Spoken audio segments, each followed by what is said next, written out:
I want to thank you for sticking with this series, the Sexuality and Spirituality series. I know it has been to some people's taste and not to others. And I appreciate that we have been able to sort of hang together through this. You know, we pick sermon series basically in 4 or 8 week blocks and base them on different things. In the course of my time here, I like to alternate biblical series with topics. So we've done, we read the book of Exodus, we read the book of Acts. Later this summer, we'll be looking at the prophets. Later in the fall, at the book of Romans, the book of James. So I've got little things lined up, but I alternate them with topics. And usually the topics that I pick are based on what I hear people saying to me is happening in their spiritual lives. And that's been true around the Sexuality and Spirituality series. That really, I didn't think it up to irritate people. I did bring it up because I actually think this is one of the reasons people come here. Now, what sexuality means, broad. What spirituality means, broad. But I do think that as I have had the privilege of visiting the new member classes and talking to people who've been here for many years' time, why they find their way to Cathedral of Hope in a general way is because they're more likely to hear these questions addressed than not. Sometimes they're of greater importance or lesser importance in their lives, depending upon what's going on. Sometimes it's as simple, the questions are as simple but really critical as, is it okay to be gay and Christian according to the Bible? Other times there are more complex questions that people ask. Can I have more than one relationship in my life? Can I have been married heterosexually?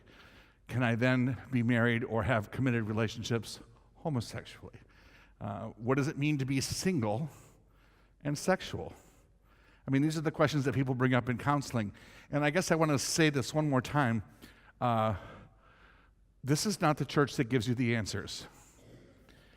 This is not the church that tells you the doctrine about how you may be sexual or not, or how you may be spiritual or not. Our United Church of Christ tradition reveres reason, the intellect, science, the Bible, human experience, all of those as sources of revelation. And when it works best, the Reformed minister's job, Reformed meaning Reformed Christianity, is not to tell you what to think or to believe, but to equip you to make your own moral and ethical decisions. There are times when still I do speak on behalf of the church or on behalf of the tradition or on behalf of my profession. There are certain moments in history, and I think those moments are prophecy moments. They're not always, big famous moments, but I think that when we're called to, as ministers, collect what we feel or see is happening and put it out there. Sometimes we put it out there before other people see it. So timing is a bit of a question with prophecy. And I have to admit, I've often been more correct in gauging where the conversation is going than I have been in gauging the right moment to begin the conversation.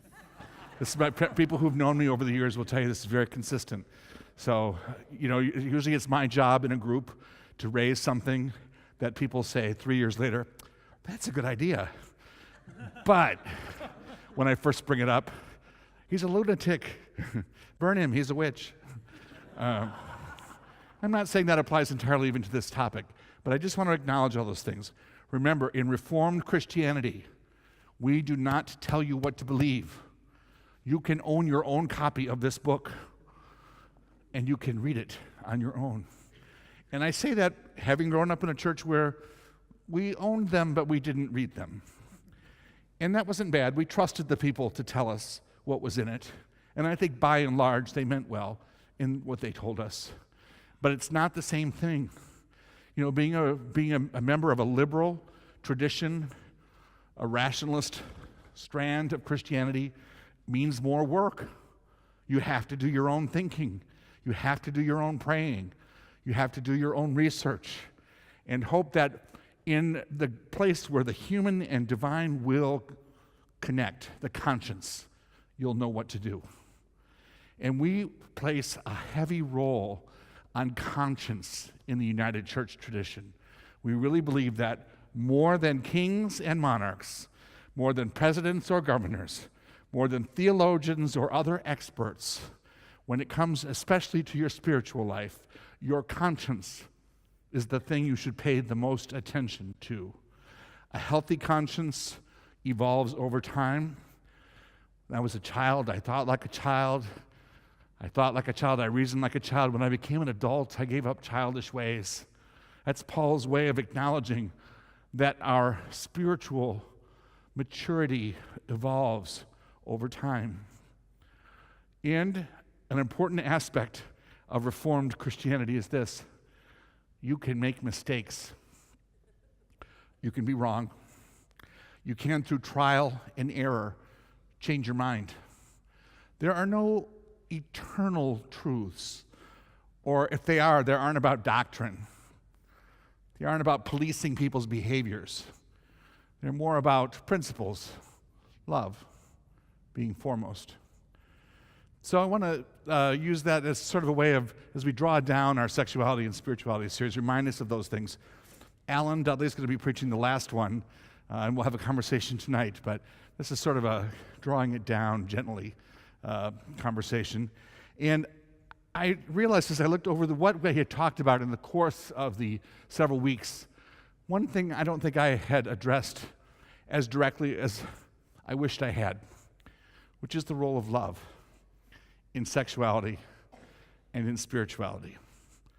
And love means many things to many people. I'm sure we're not going to walk out of here with any one person's definition prevailing. But I do think that love is a principle that guides how we read the text and how we live in the world. And we're not always taught love. We're not always taught how to love, in the same ways that we're not always equipped or taught appropriately or fully or adequately about sexuality or spirituality. We still learn things. Even as we get older, we can still learn about all of those things. There are aspects of my spiritual life today I would never have considered 30 years ago, and they include my attempts personally to be open to Spirit-led worship. I'm very interested right now in what it would really mean to feel free in worship the way I have felt free on a dance floor when I was having a moment of actual, genuine liberation. You know, I wonder about the pews. Are they inhibiting, constraining? Are they cages for the spirit? I think about how sometimes I have a lifelong relationship with my cat, I have two cats, of course, Zwingli and Keats. Zwingli, I explained early on when she said she wanted to live with me that I move around a lot, and that would be our lot in life if she wanted to do this, and she's very neurotic and hates change. And I said, I remember, I told you. So every time we move, and I've lived 10 places in 10 years, she stays in her little cage, her carrying cage, for weeks afterwards when we moved into a new place until she's ready to come out. But the door is open, but she stays in the cage on her own. And I think spirituality can be like that for us. We don't take advantage of the freedom that we have.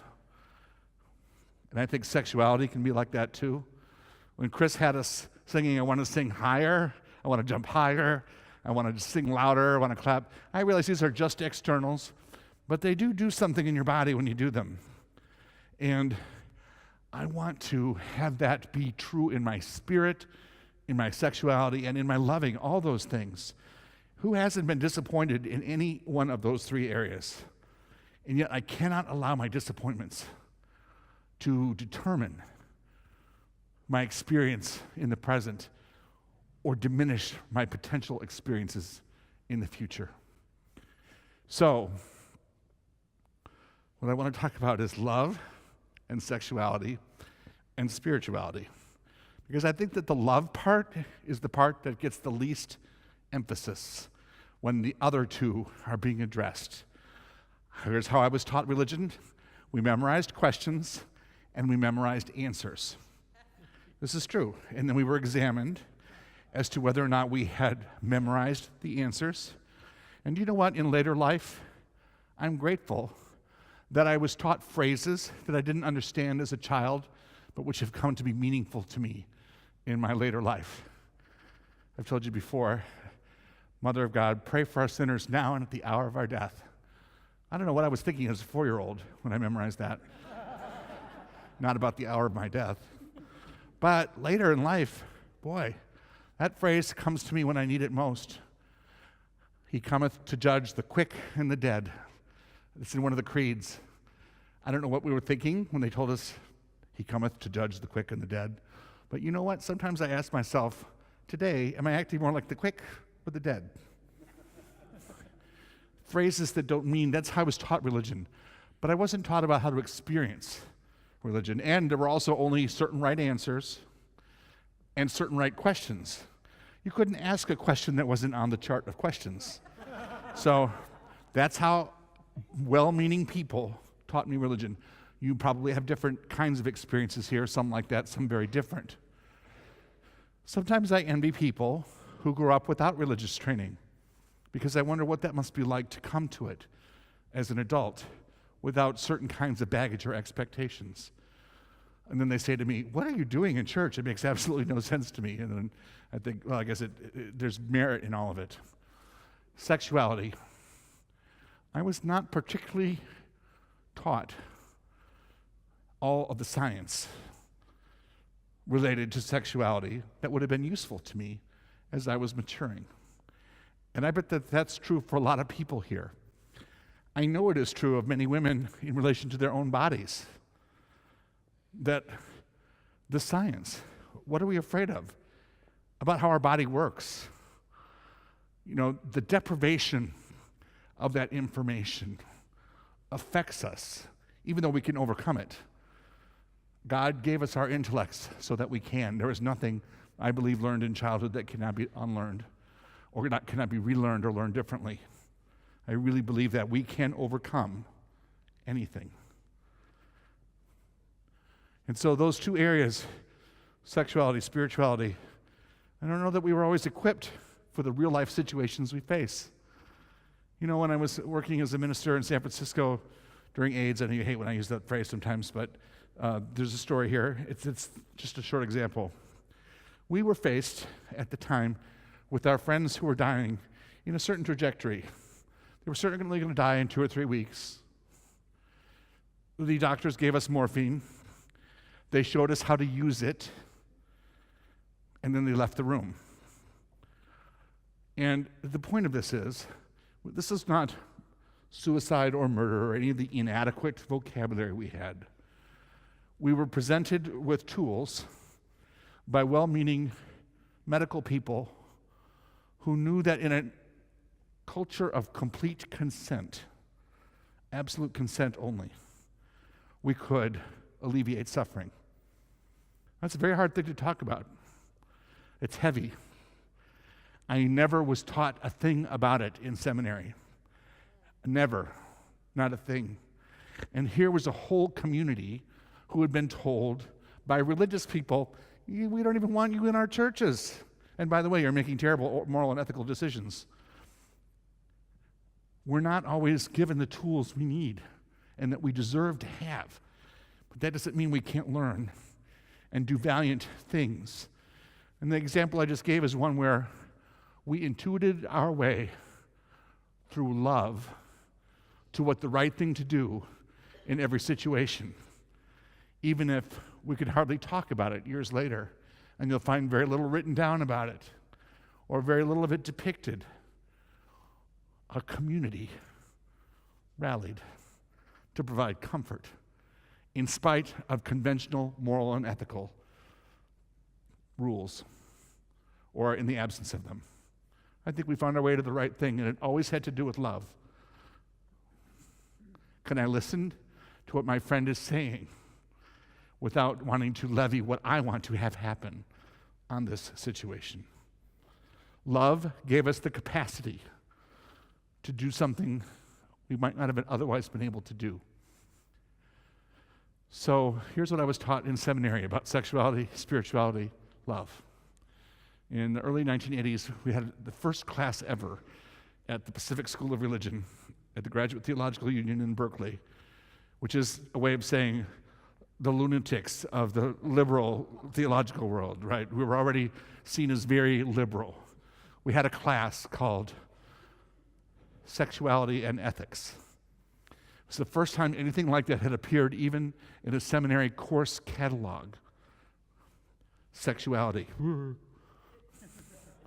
So the first day, the seminar, 15 students, all gay and lesbian. I swear, it was like a magnet. They called our name and we came. And we looked at what we were supposed to be taught as Protestant religious leaders in the 80s. This is not the 60s or the 50s, this is the 80s. So here's the phrase: celibacy in singleness, fidelity in marriage.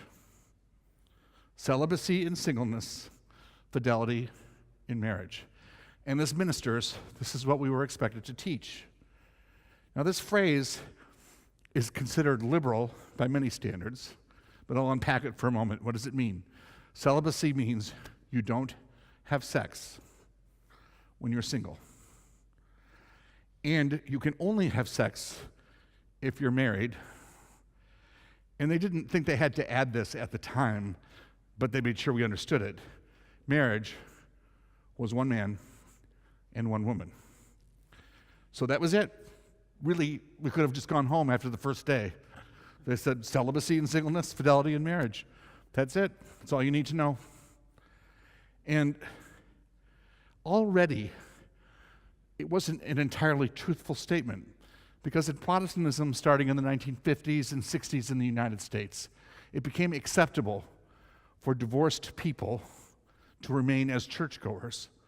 Sometimes they had to change churches. Can you believe this? This is true.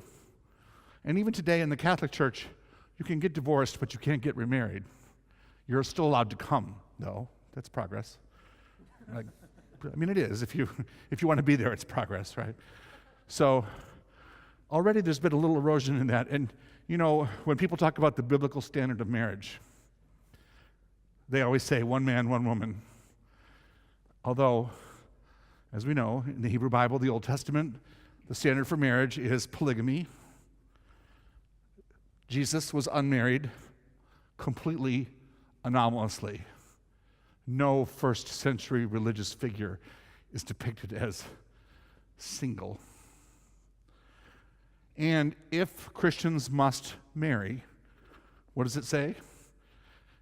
It's better to marry than to burn. This is not a sterling recommendation for marriage, it seems to me. If you cannot control your lusts, then you must marry. Because the Lord is returning soon, and really spiritually centered people do not have time to waste on families.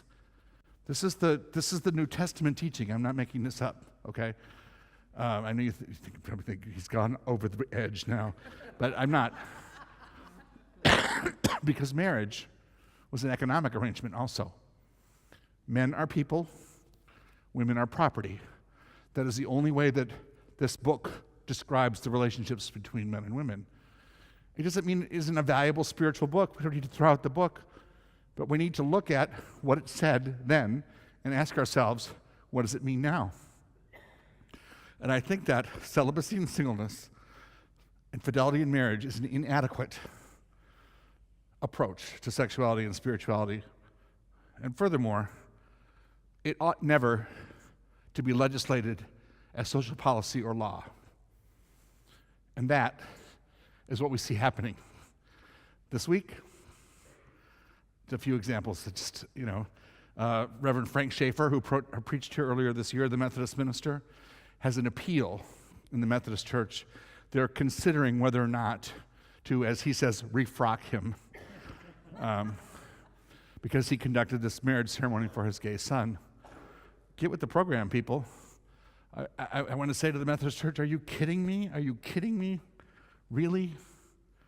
Is that the best you can do with all that we know about science, about religion, about love? We will punish you for performing a ceremony of commitment for your gay son. This week in Marquette, Michigan, this past Sunday, I know she's from there. She is. I know you. In Marquette, Michigan, a man named Bobby and his partner of 31 years had a marriage ceremony in their backyard. And when Bobby came to St. Michael's Catholic Church on Sunday morning, he was told he had to remain in the vestibule, but could no longer participate in the church services because he had had this secular ceremony in his backyard, though he had been a member of his church for many years. That's this week. The Archbishop of San Francisco, Salvatore Cordileone, a colleague of mine actually, who I've engaged on a number of occasions, is, in spite of many requests not to, speaking at a national organization for marriage rally tomorrow in Washington. You'll see it. You'll see pictures of it. Religious leaders, Mike Huckabee, Archbishop Cordileone, all calling for an end to the conversation around equal marriage. Because they believe, and Archbishop Cordileone does believe this. He said that if they thought they could legalize or they could prevent divorce from being legal, the Catholic Church would, in fact, put their resources behind it, but they think they can't win it. Otherwise, they would be doing it in fairness. So I said, well, that's good. Is that one of those conversations that you kind of wish you hadn't had with someone? But all of this is an attempt to make religion law and diminish the quality of life for earnest-seeking people who want nothing more out of life than to love. And I really think it's that simple. It's the love part that they're missing. It isn't about the body parts and what you do with them. It isn't about the fluids. It's about the love. It's unsettling. Because you know what? Love is unsettling. It challenges privilege.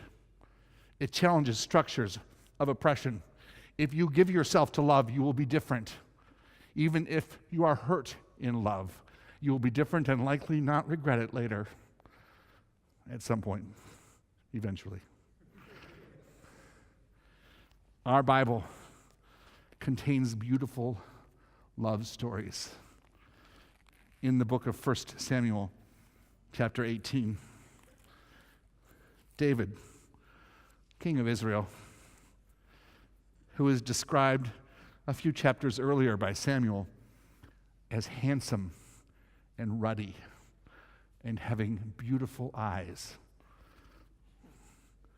In the 18th chapter, David comes to Saul's attention, and Saul has a son named Jonathan.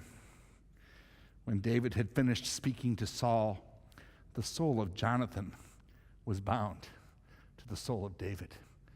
Can you imagine Jonathan watching his father talking to this handsome soldier with beautiful eyes and realizing that his soul was bound to the soul of this other man? They made a little ceremony. Jonathan made a covenant with David because he loved him as his own soul. Jonathan stripped him of the robe that he was wearing and gave it to David and his armor, and even his sword and his bow and his belt. And Saul took David into their home. And after this covenant with each other, which people 2,700 or so years ago, just about when we think this is, 2,800 years ago, would have recognized as a bond of affection between two men. It's not condemned. It doesn't need to be. They didn't see it as something dirty. They saw it as something beautiful. And there are amazing stories between 1 Samuel 18 and 2 Samuel 1 about what happens in their love for each other. You will not find more romantic stories than that are found about what transpires clearly between Jonathan and David in their love for each other. Beautiful poetry, beautiful examples, At one point, Saul even says, "Do you think I don't know what's going on? You've brought shame upon our house." And Jonathan continues to choose David over and over and over again. After Jonathan's tragic death, David laments because he saw a love that changed his life, and no one could take it from him and call it dirty. Here's what I imagine when they were trying to work out how they could be together. David and Jonathan talking, how can we do this? Our families are opposed. It's not exactly traditional. It's not unknown, but it's not traditional. Here's what I imagine happened. David said, "Did I ever tell you about my grandmother? My grandmother Ruth. She came from another country, and she found herself without a husband and without a father. And her mother-in-law, Naomi, was in the same circumstance, and Naomi invited her to return back to Naomi's own country. And even though women weren't recognized as family units, women did not travel independently. Even though there was no approval or support for this, David's grandmother said to Naomi, "Don't press me to leave you or to turn back from following you. Where you go, I will go. Where you lodge, I will lodge. Your people shall be my people, and your God, my God. Where you die, I will die, and there will I be buried.